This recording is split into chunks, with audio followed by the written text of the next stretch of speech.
Assalamualaikum warahmatullahi wabarakatuh. Saya Riza Khasna Araf dari Prodi Ilmu Komunikasi di Universitas Aisyah Yogyakarta. Di video kali ini, di kesempatan kali ini, saya ingin menjelaskan tentang iman kepada Allah, wujud Allah, tauhidullah, rububiyah, uluhiyah, dan asma wa sifat. Yang pertama, saya akan menjelaskan tentang iman kepada Allah. Sebelum saya menjelaskan apa sih itu iman kepada Allah, alangkah lebih baiknya kita terlebih dahulu mengetahui iman itu apa sih. Iman pada dasarnya berasal dari bahasa Arab yang dapat diartikan sebagai percaya atau meyakini. Namun, pengertian iman secara istilah adalah membenarkan dengan hati, mengucapkan dengan lisan, serta mengamalkan dengan perbuatan.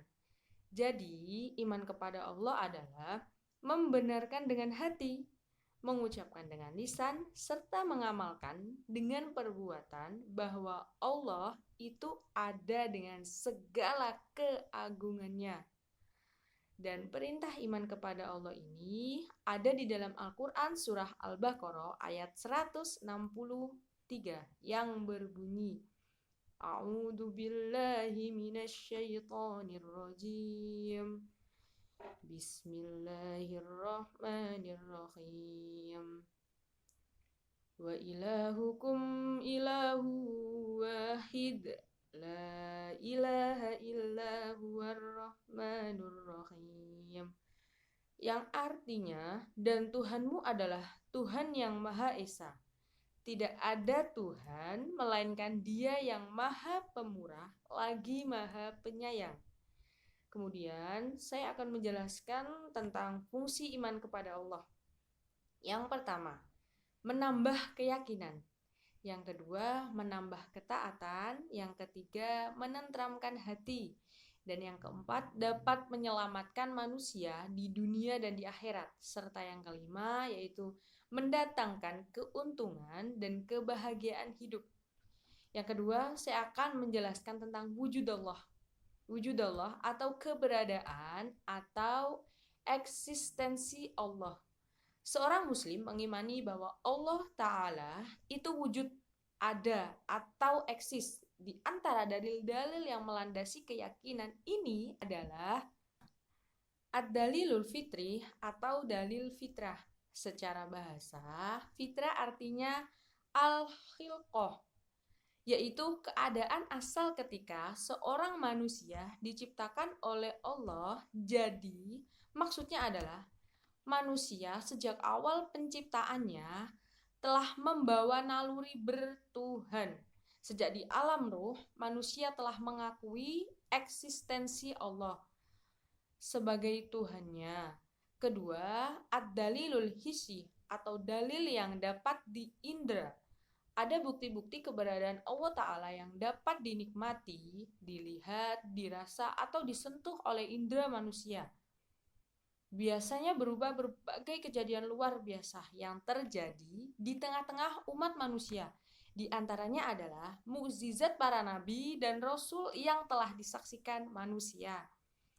Ketiga, ad-dalilul akli atau dalil akal.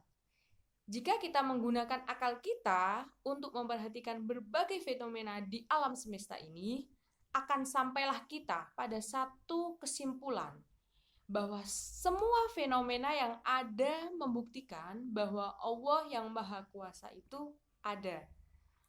Yang keempat, ad-dalilul wahyu atau dalil wahyu. Dan yang kelima, ad-dalilut tarihi atau dalil sejarah. Itu tauhidullah. Definisi tauhid. Kata tauhid ini di dalam bahasa Arab merupakan bentuk masdar dari kata kerja wahada yuwahidu tauhidan yang artinya menyatukan, mengesahkan, atau mengakui bahwa sesuatu itu satu.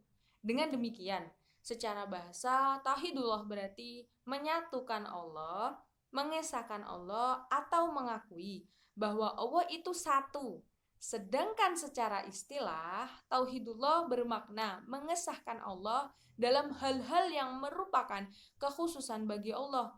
serta tidak menyekutukannya dengan apapun, baik hal rububiyahnya, uluhiyahnya, maupun asma, nama-nama, dan sifat-sifatnya. Allah Subhanahu wa taala berfirman dalam Quran surat Al-Ikhlas ayat 1-4, yaitu pembagian tauhid dalam Al-Quran, rububiyah, uluhiyah, dan asma wa sifat. Yang pertama yaitu tauhid rububiyah. Maknanya adalah mengesahkan Allah dalam hal penciptaan, kepemilikan, dan pengurusan. Di antara dalil yang menunjukkan hal ini adalah firman Allah dalam Quran surat Al-A'raf ayat 54 yang artinya, ingatlah, menciptakan dan memerintahkan hanyalah hak Allah. Dan yang kedua yaitu tauhid uluhiyah atau tauhid ibadah. Disebut tauhid uluhiyah karena penisbatannya kepada Allah, dan disebut tauhid ibadah karena penisbatannya kepada makhluk atau hamba. Adapun maksudnya ialah pengesahan Allah dalam ibadah, yakni bahwasanya hanya Allah satu-satunya yang berhak diibadahi atau disembah. Allah Ta'ala berfirman dalam Quran surah Luqman ayat 30 yang artinya, demikianlah, karena sesungguhnya Allah, dialah yang hak, dan sesungguhnya yang mereka seru selain Allah adalah batil. Kemudian yang ketiga yaitu tauhid asma wa sifat.